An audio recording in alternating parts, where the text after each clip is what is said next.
Paix, grâce, peuple de Dieu. Nous revoilà ce jour avec vous. Nous tenons d'abord à vous demander pardon pour la longue absence passée loin de vous.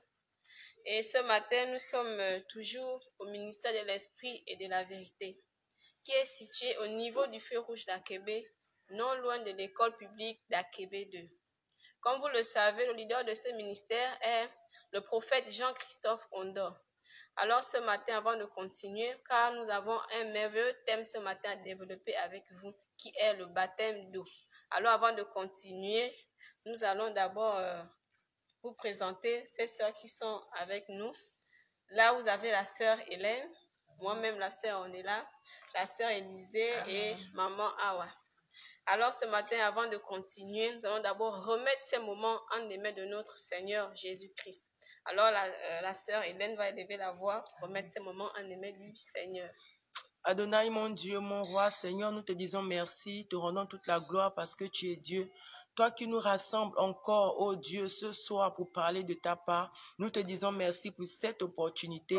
Nous voulons que tu disposes encore ces moments dans le nom de Jésus, que tu disposes nos cœurs, que tu disposes nos pensées et que tout se fasse pour toi et par toi. Nous proclamons le règne du Saint-Esprit au milieu de nous, au milieu de nos frères et sœurs, papa, qui sont devant l'écran, ô Dieu, chez eux, peu importe où ils se trouvent en ce moment. Nous voulons que ton esprit aussi dispose leur cœur et que tu parles, tu commandes, tu règnes encore ce soir au nom de Jésus. Et nous bannissons tout esprit de distraction, tout esprit, papa, de perturbation, tout esprit contraire à ta volonté ce soir, soit consumé par le feu, que ton règne vienne et qu'elle s'établisse au milieu de nous. Au nom de Jésus-Christ, je viens ici de prier. Amen. Amen. Amen. Merci encore, bien-aimés. Alors, nous allons continuer ce matin. Comme je le disais au début, nous allons parler du baptême. Le baptême d'eau. C'est vrai qu'on entend souvent parler de baptême, mais réellement on ne sait pas c'est quoi le baptême, qu'est-ce que le baptême. Alors ce matin, par la grâce de Dieu, ces sœurs avec moi, ces merveilleuses sœurs, vont vous dire par la grâce de Dieu vraiment c'est quoi le baptême. Alors pour commencer, on aimerait d'abord savoir c'est quoi le baptême d'abord. Merci bien-aimé, paix et grâce, peuple de Dieu. Paix et grâce, bien-aimé. Alors le baptême est un engagement de bonne conscience envers Dieu. Alors si vous pouvez prendre 1 Pierre 3 à partir du verset 21, vous allez comprendre que le baptême est un engagement de bonne conscience envers Dieu. Amen. Amen. Le baptême est un engagement de bonne conscience envers Dieu, comme la bien-aimée l'a si bien dit. Et je pense que vous aussi ce matin, vous l'avez compris. Et on aimerait encore savoir ce matin, pourquoi doit-on se baptiser? Amen. Merci de m'avoir passé la parole, bien-aimée. Comme la bien-aimée le disait tout à l'heure, que le baptême est un engagement de bonne conscience. Et je viens ajouter que l'on ne se baptise pas parce qu'on a vu un frère en Christ se baptiser. Amen. Ou bien on ne se baptise pas parce que ça fait longtemps que je suis à la plage, ça fait longtemps que je me suis lavé et j'ai envie de me balader, j'ai envie de me laver et je vais me baptiser. Non. On se baptise parce qu'on a d'abord cru à la parole de Dieu. On a cru à l'évangile de Jésus-Christ. Et à partir de là, on prend l'engagement de se baptiser. Alléluia. Amen. On prend l'engagement de se baptiser. Et on aimerait savoir, c'est vrai qu'on se baptise. Je prends mon exemple. Si par exemple je me baptise, qu'est-ce que le baptême peut produire en moi? Et en vous qui avez déjà pris le baptême, je présume. Qu'est-ce que le baptême produit en nous? Amen. Je veux dire que le baptême produit en nous la vie déjà. Parce que la parole de Dieu déclare dans le livre de Marc 16 que celui qui croira et qui sera baptisé sera sauvé. Donc automatiquement, lorsque tu es baptisé, Amen. le salut t'est accordé et ton mode de vie change, ta manière de réfléchir change, ta manière de vivre change. En un mot, tu ne vis plus dans le péché, tu vis dans la sainteté. Et lorsque tu t'es baptisé, en fait, la présence de Dieu renouvelle tout en toi. Un changement radical. Amen. Comme la parole le dit dans Marc 16. Donc, le baptême produit en nous un changement radical. Radical, comment, dans quel sens? Qu'est-ce qui change réellement? Si vous pouvez nous citer. Là, je vais tout simplement prendre mon exemple. Moi, lorsque je me suis baptisé, avant de me baptiser, je vivais une vie de débauche. Je peux dire quoi? Je suis béninoise 100%. Et je vivais dans le vaudou. Je pratiquais le vaudou. Et lorsque j'ai reçu l'évangile de vérité, j'ai cru et il fallait que je passe par les eaux du baptême. Et automatiquement, j'ai pris la décision de renoncer avec le vaudou. J'ai donné entièrement ma vie à Jésus-Christ. Amen. J'ai quitté le péché, la fornication. J'ai quitté le mensonge. J'ai quitté la débauche. J'ai quitté tout ce qui est péché, tout ce qui ne correspond pas aux critères d'un enfant de Dieu. Donc voilà pourquoi je parle de changement radical. En fait, tu n'es plus la même personne. Ton ancienne vie, tu la mets derrière, tu la balayes. Mais de toi-même, tu ne peux pas. Mais c'est par le Saint-Esprit que tu peux obtenir ce changement radical, si je peux dire. Ce changement radical se produit de quelle manière? C'est moi-même qui prends la décision, mais c'est le baptême qui vient faire cela en moi. Genre, je me baptise et puis le baptême a une puissance à me faire changer, ou bien c'est moi-même qui décide de changer. Comme la bien-aimée disait tout à l'heure, que le baptême, c'est un engagement d'abord de bonne conscience.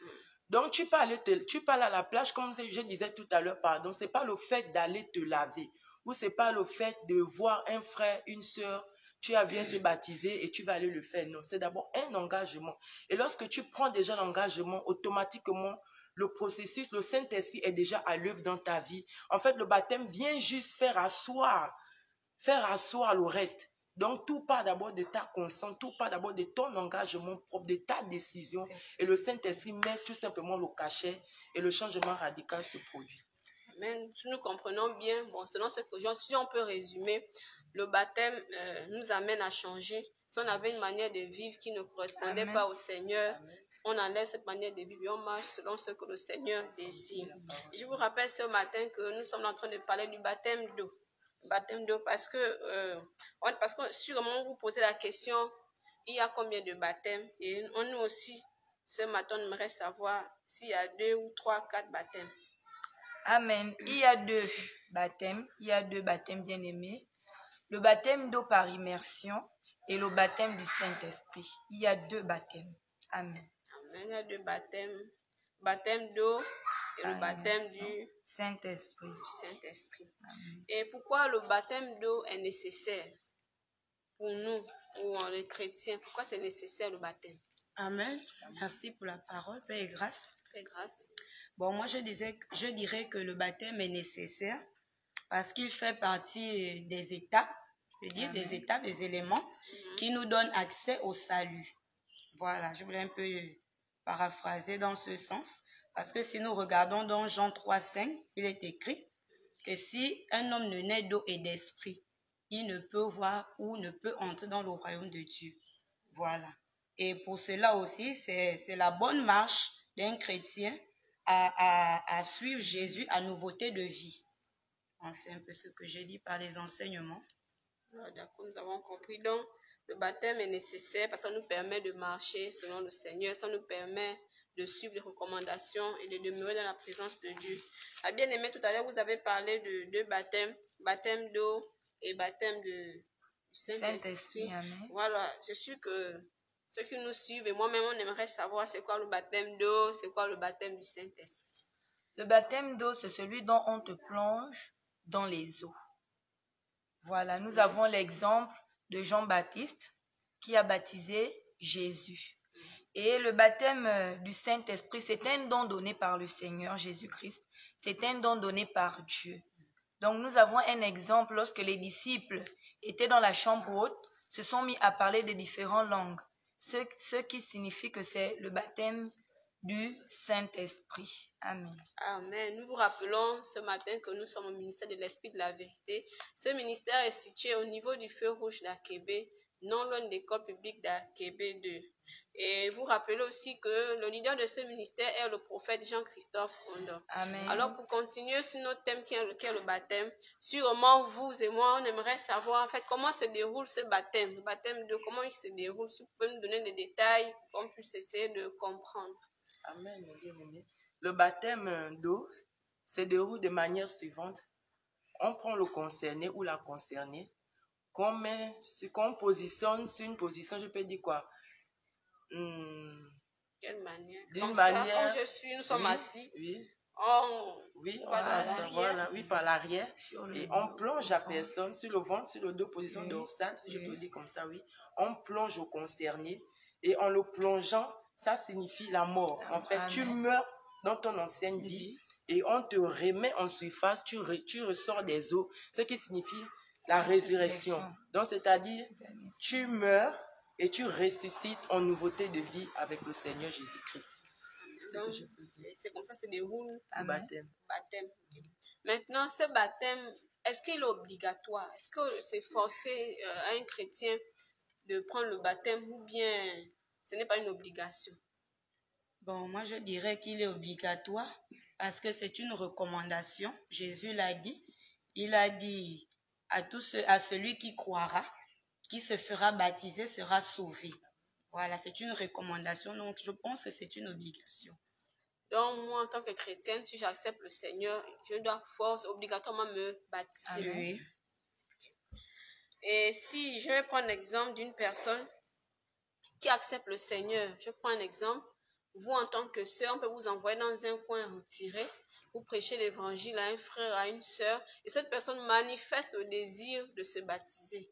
Et je crois on va prendre l'exemple, il n'y a pas de pasteur, il n'y a pas d'apôtre. Est-ce que vous, en tant que sœur, vous pouvez baptiser la personne ou bien il faut forcément un pasteur?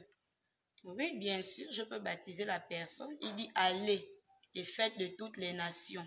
Ça veut dire que tu as le mandat, si c'est toi qui as fait accepter la personne, Jésus, allez et faites de toutes les nations et disciples. Donc je pense que je pourrais baptiser cette personne. Amen. Juste éclairer par rapport un peu à ce que la bien-aimée disait. C'est vrai que nous pouvons le faire. Tu peux le faire parce que tu as reçu le mandat, oui.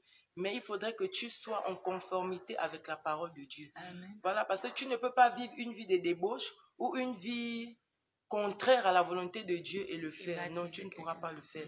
Donc, il va falloir que tu marches en la vérité et que tu appliques la parole de Dieu. Tu marches en conformité avec la parole de Dieu. Et lorsque tu poseras cet acte, le bien-aimé en face de toi automatiquement sera restauré. Amen. Maintenant, on aimerait savoir, est-ce qu'on baptise en fait tout le monde? Est-ce qu'on baptise les enfants? Est-ce qu'on peut baptiser n'importe qui passe? On vient te baptiser? Ou bien le baptême est réservé à certaines personnes? Est-ce que tout le monde est susceptible d'être baptisé? Bon, sur ce, moi je pourrais dire que les enfants, voilà, à un certain âge, voilà, peuvent se baptiser. Mais les bébés et tout ça là ne peuvent pas se baptiser parce que celui qui aura cru, hein, et qui sera baptisé sera sauvé. Un enfant n'a pas de foi, un enfant n'a pas de conscience, ce n'est qu'un bébé. Il n'a pas le droit de se baptiser parce qu'il ne sait pas ce que c'est la parole.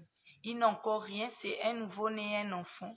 Mais il y a un certain âge, à partir de 15 ans, tu es adolescent, tu peux prendre conscience, tu connais le mal et le bien, tu peux décider de te baptiser parce que ta conscience se renouvelle. Nous voyons nos enfants, il y a des enfants qui refusent de marcher selon les voies du monde et qui préfèrent marcher selon les voies de Dieu.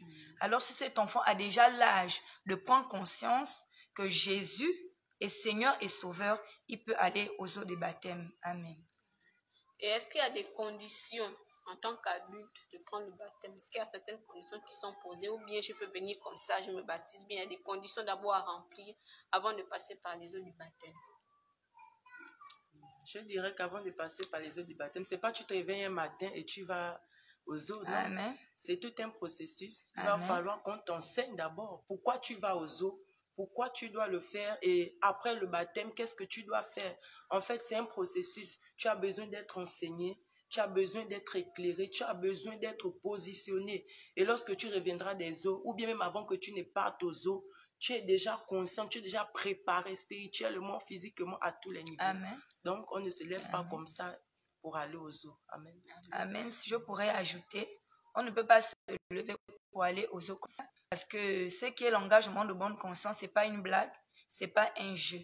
Lorsqu'on prend conscience de notre état d'esprit, notre état d'âme, nos voies qui ne sont pas de Dieu, et qu'on se baptise, là, c'est normal. Mais tu ne peux pas te réveiller comme ça, aller par suivre ça. Non, là, c'est pas possible. C'est que tu ne réalises pas la présence de Dieu. Tu ne réalises pas que Jésus est vivant, que Jésus existe. Donc, pour être en conformité avec le Seigneur, Amen. il faudrait d'abord, soi-même d'abord, prendre la résolution d'être, de changer, d'obéir aux recommandations du Seigneur. J'ai encore un autre exemple. Nous voyons beaucoup aujourd'hui des frères, des sœurs, des pasteurs vont dans les hôpitaux prêcher l'évangile, annoncer la bonne nouvelle aux malades. Et lorsque je prends l'exemple, un monsieur, une femme, on lui annonce l'évangile. Après recevoir l'évangile, il accepte le Seigneur Jésus-Christ et il meurt par la suite. Est-ce que, comment je peux dire ça? Est-ce que sa mort, ou bien lorsqu'il meurt, il n'a pas accès au royaume? Parce qu'il ne s'est pas baptisé. Est-ce que lui, comment dire, il peut rater le ciel à cause de ça? Parce que vous avez dit que le baptême est obligatoire. Oui, nous avons dit que le baptême est obligatoire, mais il est écrit, si tu crois au Seigneur Jésus, si tu confesses de ta bouche, voilà. Donc, je vais m'arrêter là, je ne vais pas continuer. Il dit déjà, si tu confesses de ta bouche le Seigneur Jésus, et si tu crois dans ton cœur, voilà, que Dieu l'a ressuscité des morts, voilà, tu as déjà accès au salut, automatiquement. Maintenant, le baptême fait partie des étapes. Voilà, comme on l'a dit au début, le baptême fait partie des étapes. Sinon, si tu as déjà confessé Jésus de ta bouche et que tu crois dans ton cœur que Dieu l'a ressuscité des morts, tu es sauvé. Et surtout, juste ajouter, surtout que la bien-aimée disait que c'est un cas parallèle, un cas exceptionnel. Voilà, la personne est malade et tout. Donc, je veux dire ce que la sœur dit n'est pas faux. Oui, c'est vrai, ce que je peux ajouter, parce que la personne a fait la confession de foi, la personne a accepté le Seigneur et la personne a forcément avoué ses mauvaises voies. Donc, il obtient le salut. Il obtient le salut. J'ai encore un autre exemple. On a une bien-aimée qui s'est baptisée et par la suite est repartie dans le monde. Est-ce que à son retour, la bien-aimée est encore obligée de se baptiser ou bien son premier baptême suffit? J'ai accepté le Seigneur, je me suis baptisée et je reprends le monde et ensuite la suite je reviens. Quand je reviens dans la présence de Dieu, je dois me baptiser encore ou bien le premier baptême me suffit? Ça dépend. On se baptise combien de fois? Ça dépend du baptême que la sœur a eu à prendre. Si c'est un baptême, un engagement de bonne conscience, et après elle s'est détournée, on peut dire qu'elle est tombée. Elle n'a pas besoin de se rebaptiser, elle peut juste se réconcilier avec le Seigneur, se relever et renoncer au mal et se renouveler dans le Seigneur. Mais si c'est un baptême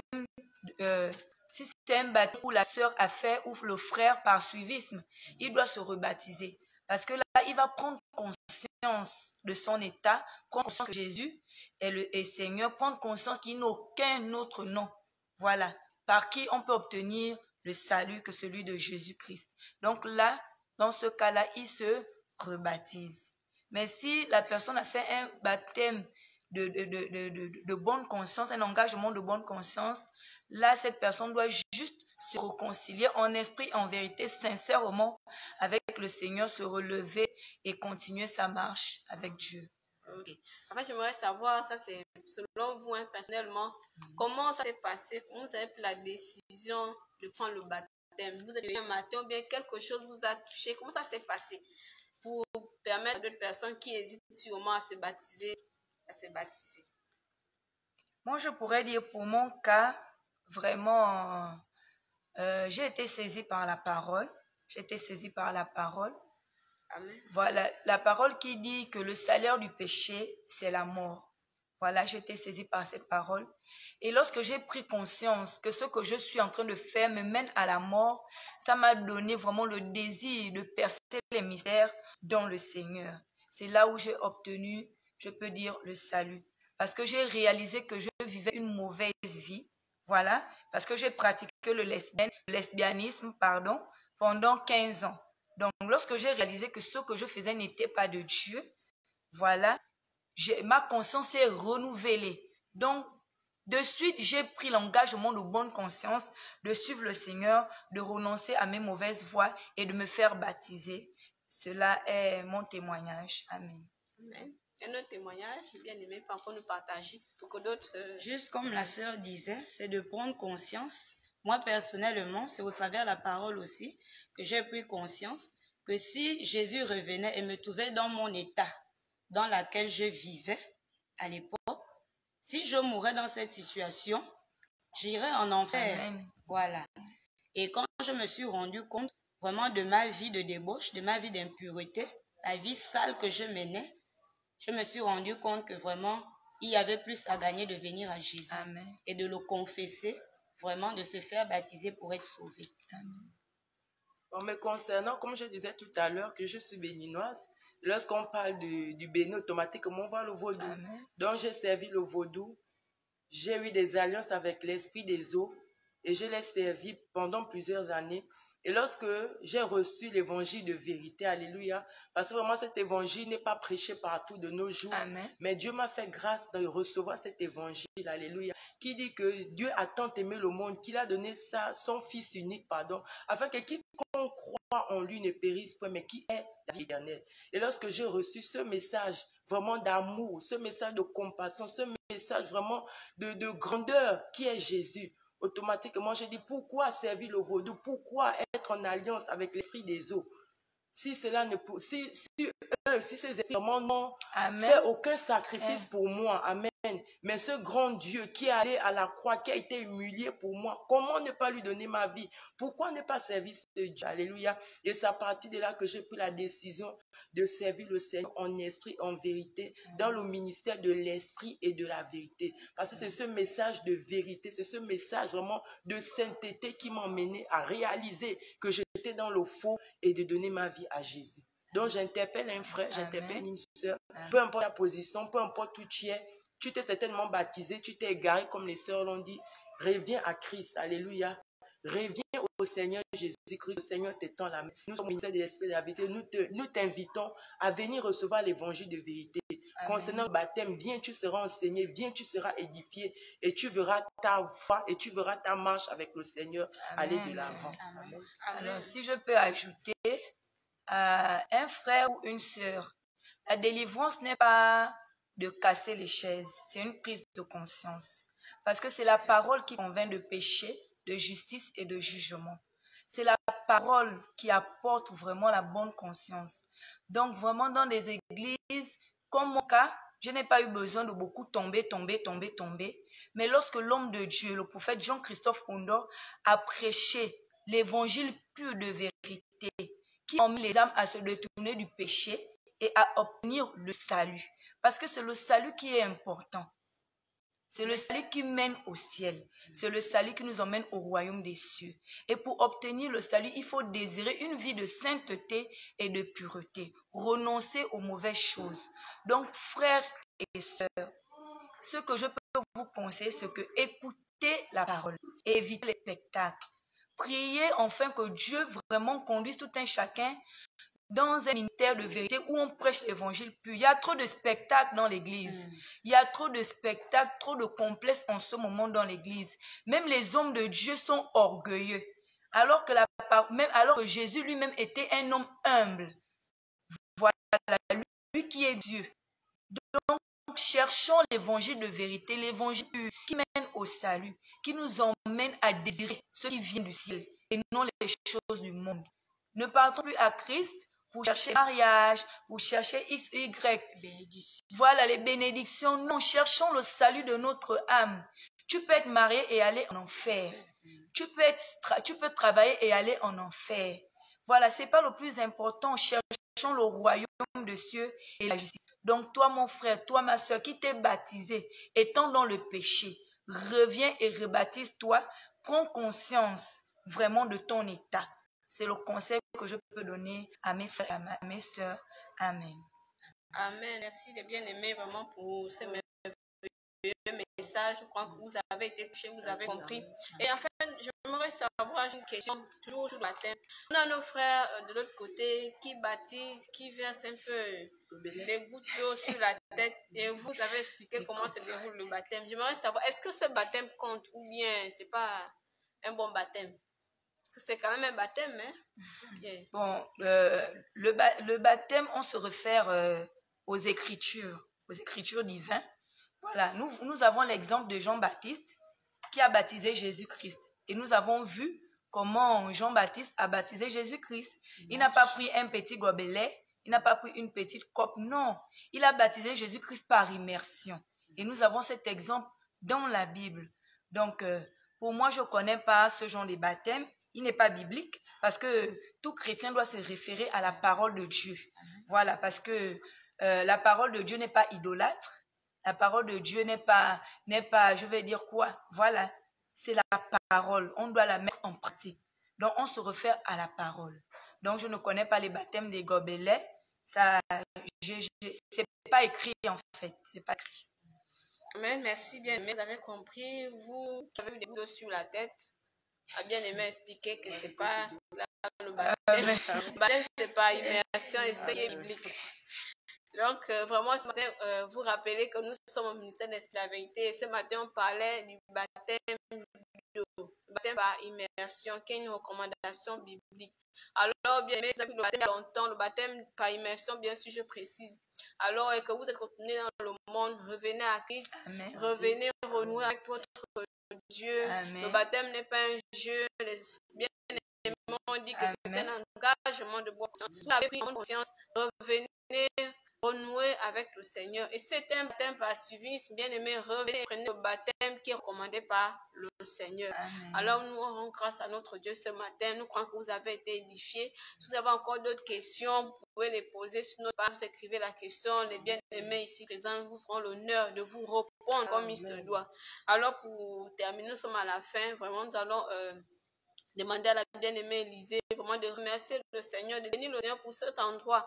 Le ministère de l'Esprit de la vérité qui nous reçoit, qui est situé au niveau du feu rouge d'Akébé, que le Seigneur vraiment puisse encore bénir ce ministère. Sa bien-aimée peut élever la voix pour ce ministère. Éternel des armées, Papa, je te bénis, je te dis merci, je te rends des actions de grâce, Papa. Je viens te recommander encore le ministère de l'Esprit et de la vérité entre tes mains, Seigneur, ô Dieu de gloire. Que le message évangile pur de vérité, qui est une grande bénédiction donnée par le Seigneur, ne manque jamais dans ce ministère au nom de Jésus. Papa, que toi se déverse encore, Seigneur, élève encore ce ministère, ô Dieu de gloire, Papa. Attire encore le plus grand nombre, ceux-là qui cherchent l'évangile pur de vérité, qui cherchent à obtenir le salut et non les biens de ce monde, Seigneur, dans ces lieux, au nom suprême de Jésus. Que ce ministère soit sanctifié chaque jour, éternel des armées, purifié chaque jour, Seigneur. Que toi se déchire le ciel en faveur de ce ministère. Que toi seul ouvre les églises des cieux en faveur de ce ministère. Que ce ministère soit connu dans le Gabon, éternel des armées. Oh Dieu de gloire, dans le monde entier, son évangile, oh Dieu de gloire, Papa. Déverse encore tes grâces, déverse encore tes faveurs, Seigneur. Remplis le leader de ce ministère, le porteur de cet évangile, oh Dieu, Papa. Remplis-lui encore l'évangile pur de vérité, la sainteté, oh Dieu, la maturité éternelle des armées, la sagesse, oh Dieu de gloire, qui prêche toujours avec puissance, avec feu, avec sainteté éternelle des armées, oh Dieu de gloire, au nom de Jésus. Que le message éternel des armées de la parole ne manque jamais en lui. Que sa coupe déborde, oh Dieu de gloire, Papa, au nom de Jésus. Et sa famille, son épouse, ses enfants, Seigneur. Papa, que toi seul continue à les enseigner selon tes voies, Papa. Sois béni, sois élevé et que toute la gloire te revienne au nom de Jésus. J'ai ainsi prié. Amen. Amen. Merci, bien-aimé. Alors, on vous dit à la prochaine. Nous croyons que vous avez été bénis par ce merveilleux message. Et pour terminer, on ne peut pas nous séparer comme ça. Votre sœur Awa qui a commencé va conclure. Remerciez le Seigneur pour le thème et que le Seigneur nous inspire encore davantage. Et que nous croyons que vous avez été touchés et que vous cherchez un endroit où vous voulez communier. Vous êtes la bienvenue au ministère de l'Esprit de la vérité. Alors la bien-aimée va élever la voix et rendre grâce à Dieu. Merci Seigneur, Papa, qui est Seigneur, oh Dieu. Nous voulons, oh Dieu, que ta parole, oh Dieu, ce matin puisse encore, oh Dieu, pénétrer les cœurs et vies, Seigneur, oh Dieu, et amener le plus grand nombre à se réconcilier avec toi, Seigneur. Car, Seigneur, c'est en toi qu'il y a la vie, c'est en toi qu'il y a les paroles de la vie, Seigneur, oh Dieu. Nous voulons, Dieu, Père, ce matin, oh Père, que tu déverses encore davantage, oh Dieu, Papa, une onction de réconciliation, Seigneur, oh Dieu, dans les familles, dans les foyers, Seigneur, oh Dieu, davantage dans cette nation, oh Dieu. Papa, afin que le monde puisse davantage renouer avec toi, Seigneur, oh Dieu. Seigneur, oh Dieu, qui est le don de la vie, Seigneur, oh Dieu de gloire. Nous te bénissons, nous te disons merci. Nous venons te rendre encore des actions de grâce, oh Dieu. Laisse que le plus grand nombre soit impacté, Seigneur, oh Dieu. Que le plus grand nombre soit touché, saisi, visité, Seigneur, oh Père. Et que la gloire te revienne au nom de Jésus. Et je prie aussi afin que tu nous donnes davantage, oh Dieu, Papa, oh Père, des thèmes inspirés, Seigneur, par toi, oh Dieu, au nom de Jésus. Sois béni, sois élevé. C'est dans le nom de Jésus-Christ de Nazareth que nous venons ici de prier. Amen. Amen. Merci vous qui nous avez suivis. Nous vous reviendrons avec un nouveau thème. Pourquoi pas la suite aussi du baptême? En tout cas, le Seigneur lui-même en décidera. Comme la sœur dit dans la prière, le Seigneur va nous inspirer. Amen. Alors, on vous dit à la prochaine. Et pour terminer, il y a une sœur qui peut donner un cantique pour nous dire au revoir. Un merveilleux cantique. Quel cantique inspiré. Alors que j'entre dans ta présence, au-delà des parvis, j'entre dans ton sanctuaire pour être avec toi face à face.